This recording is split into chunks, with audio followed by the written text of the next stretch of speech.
Good morning mga hilas. So, pupunta tayo sa shop ngayon. So, kukunin natin yung DE17 minivan natin. Order from Taguig City. So iti-test drive natin. Hahanapin natin ang problema kung meron man para ma-release na natin ang unit. So ang buyer po natin is a subscriber from Luzon. So siya sa atin guys. So, nag-PM siya sa atin na gusto niyang magpabili ng DE17 minivan. So papakita ko sa inyo mamaya guys ang unit. So let's go.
So yun guys, so nandito na tayo sa shop.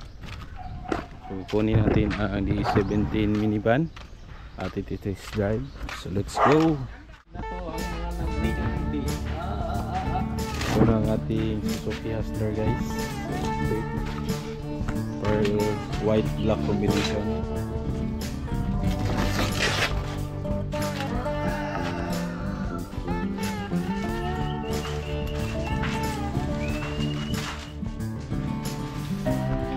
Pearl white,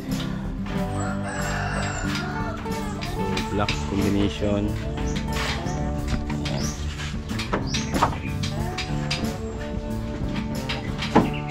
Ito po ang itsura guys. So pipinturahan natin ang black dito sa ilalim, sa loob. Yan.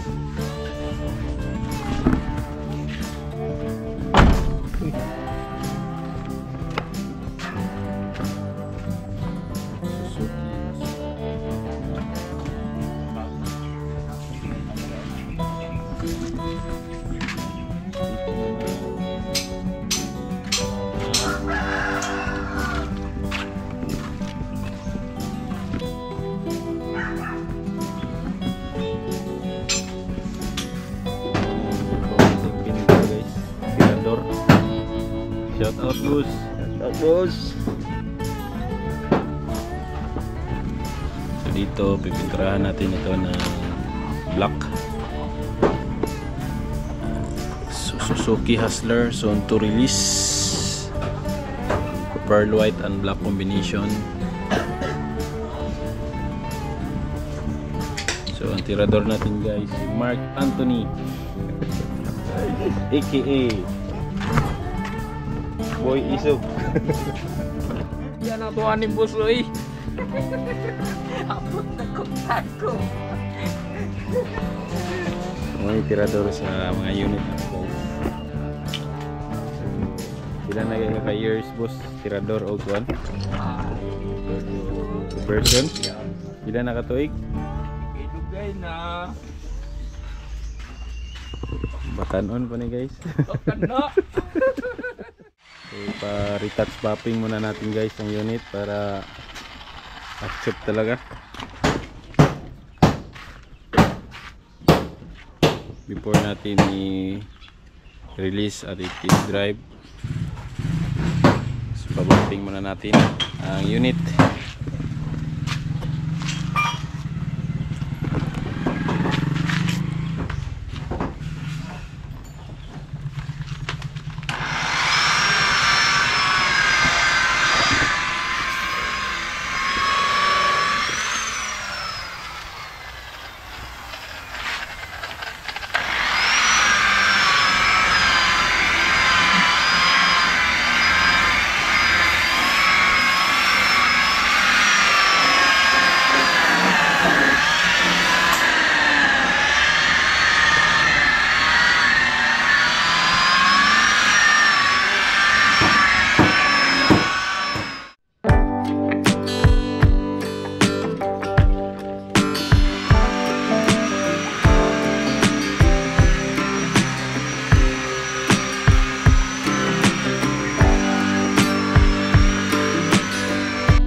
Lubag.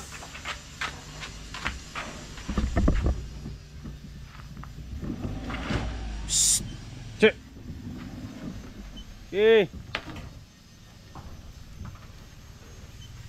Okay, straight. Okay, inay lang. Oh, straight.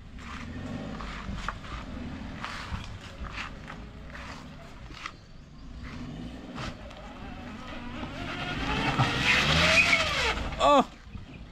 Jawa gid nga driver oy. Gi.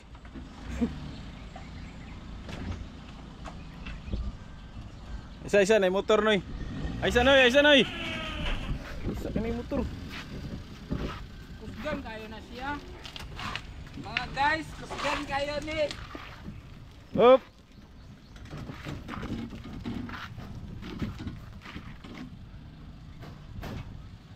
Diri lang. Okay, pagyasa motor noy.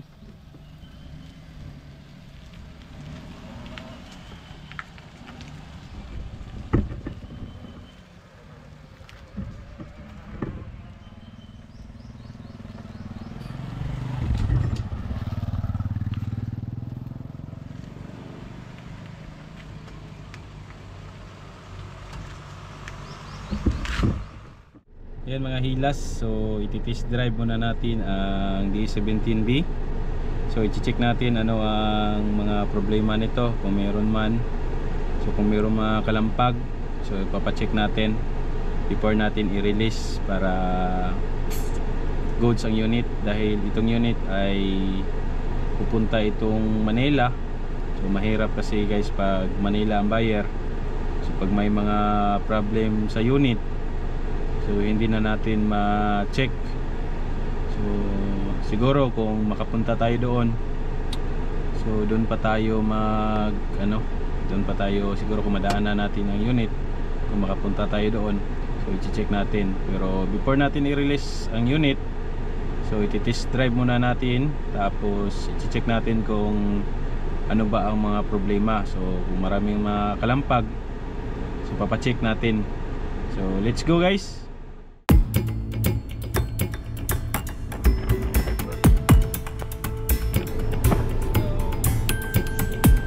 So iti-test drive muna natin ang unit guys, itong D17B, para ma-check natin kung ano yung mga problema ng unit.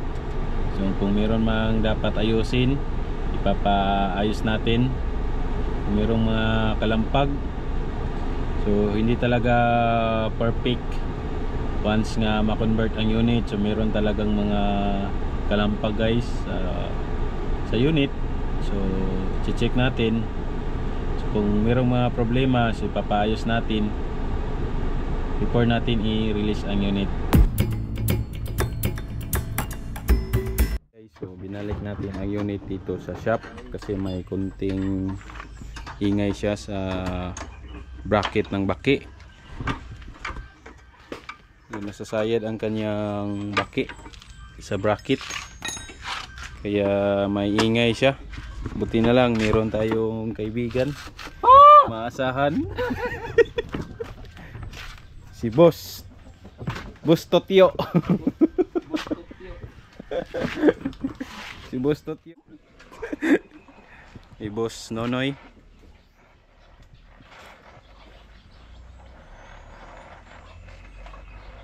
Si Boss Nonoy, tirador.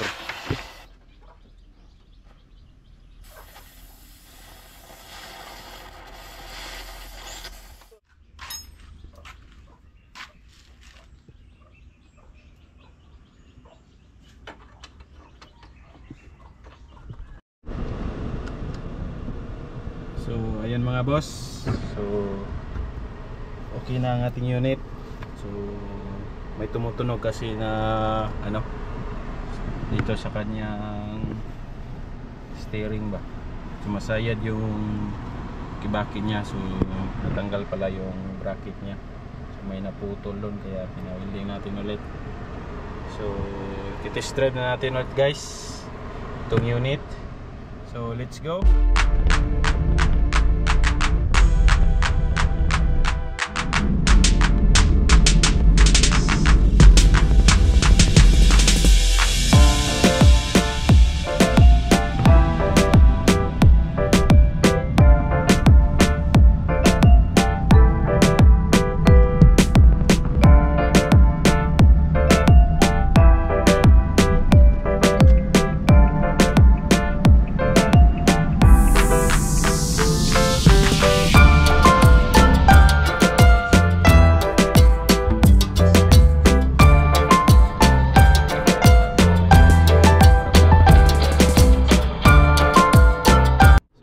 Kahilas, so natapos na nating may check ang unit, yung mga problema, yung mga ingay sa loob, yung mga kalampag.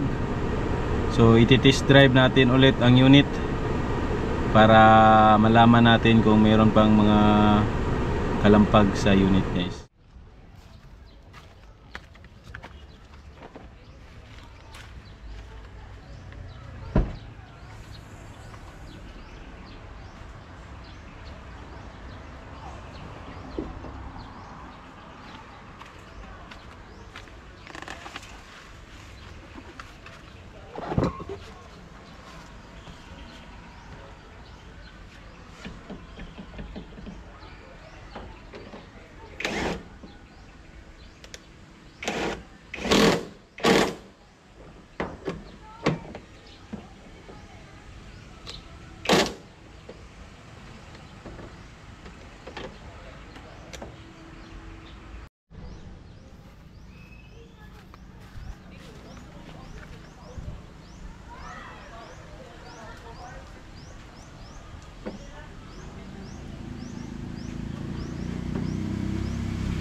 to the last 10. I ran away with my life, fast forward, never turn back again.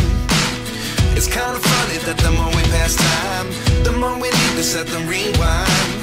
And 19 was the year I had to leave you, but now I'm seeing all the signs. Is this really happening? I can't believe it's true. I'm just as surprised as you. Is this really happening? I can't be too sure, but one day I'll be yours again.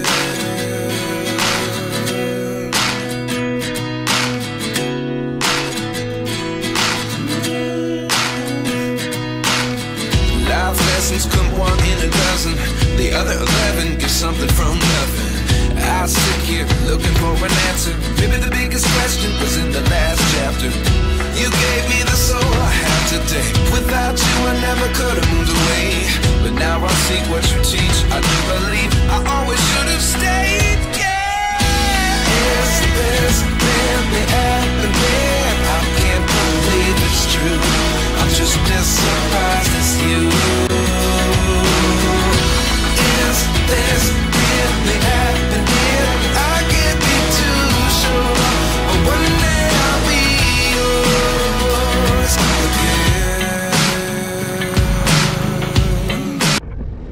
Ayun mga hilas, so tapos na tayong mag test drive nitong unit.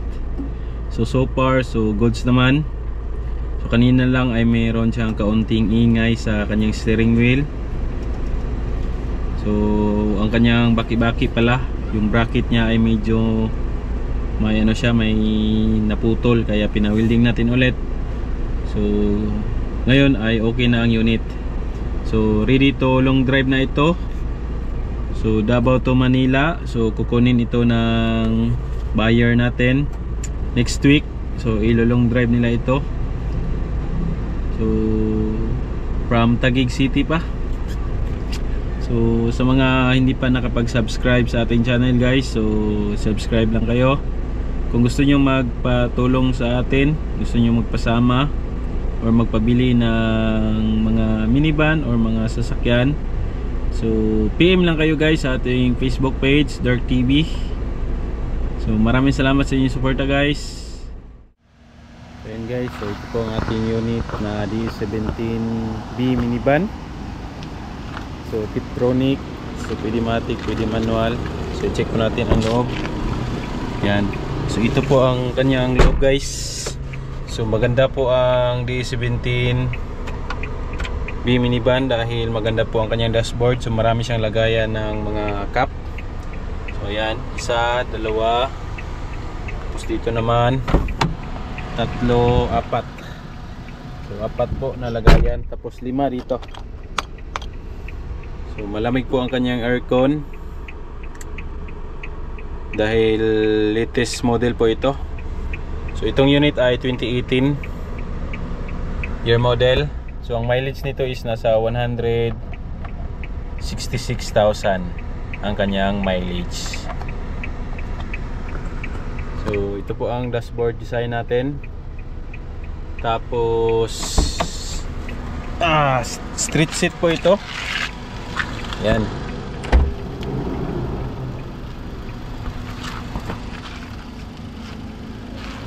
So yan po ang kanyang itsura guys.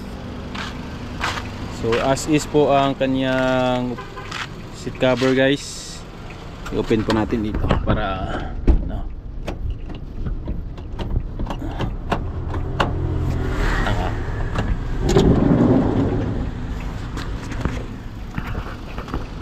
Ayan guys.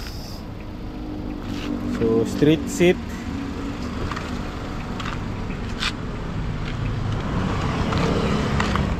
Dito naman sa likod.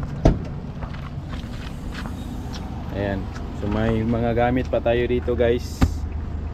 So sa atin ito, so, dinala ko lang kasi ayan. So malaki pa ang kanyang space dito.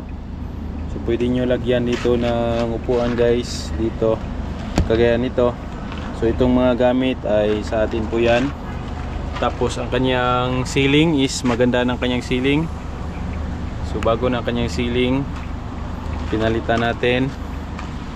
So itong unit guys ay street seat. Yan. So ang kagandahan po ng street seat guys ay napupold siya dito. Lang. Yan. Napupold siya. Tapos dito naman. Yan. Ayan po. So napupold po ang street seat guys. So pwede siyang higaan dito. Pwede nyong lagyan ng mga business niyo. Yan. Yan po ang advantage ng street seat. So check natin dito guys. Ayan o. So malaki na ang kanyang space. So good for business itong unit na DE17 street seat. Ayan. So balik natin guys. Ayan o. Madali lang. Tapos dito naman guys, ito po ang kanyang upuan.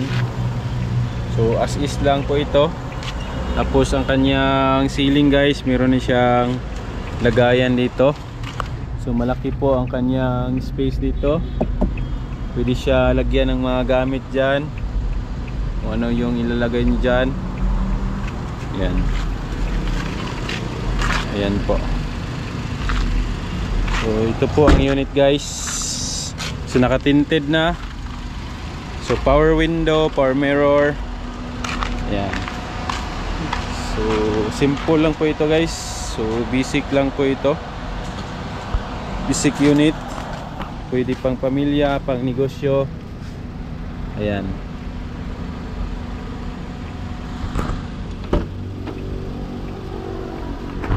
Ito po ang kanyang dashboard. Ayan.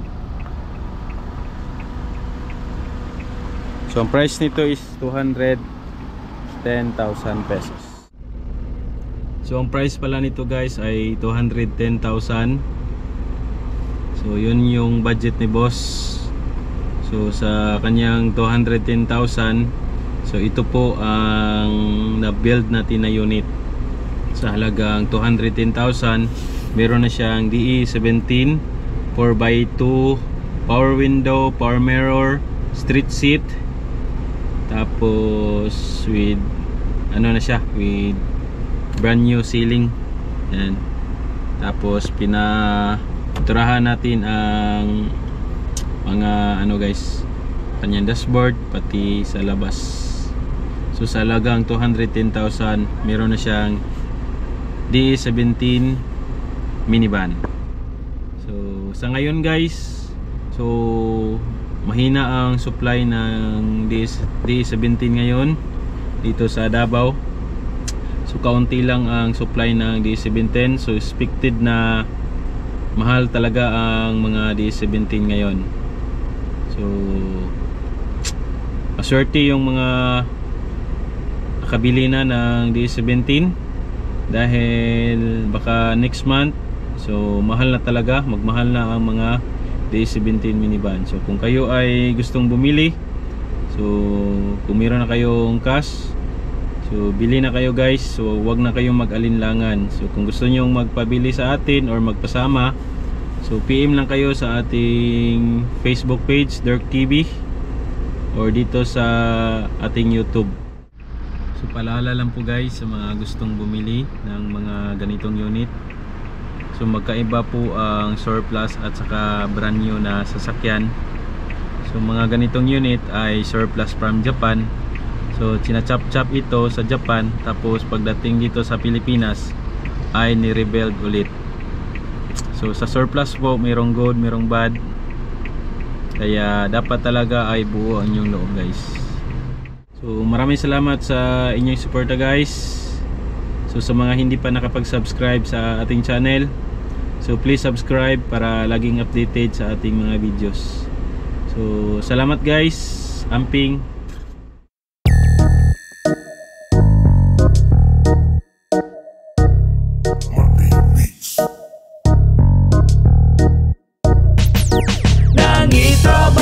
Sakyanan niya barato, Dirk TV.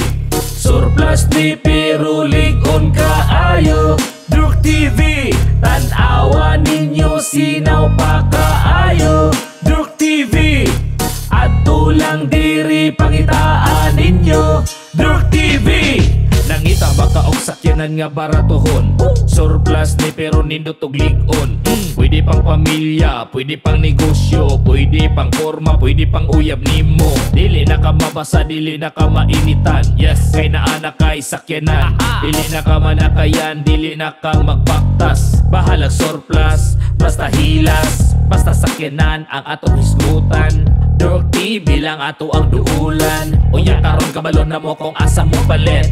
Durk TV lang ang pinakamalok. Nangita ba kag sakyanan nga barato? Durk TV, surplus ni pero lig-on kaayo. Durk TV, tan-awa ninyo sinaw pa kaayo. Durk TV, adto lang diri pangitaan ninyo.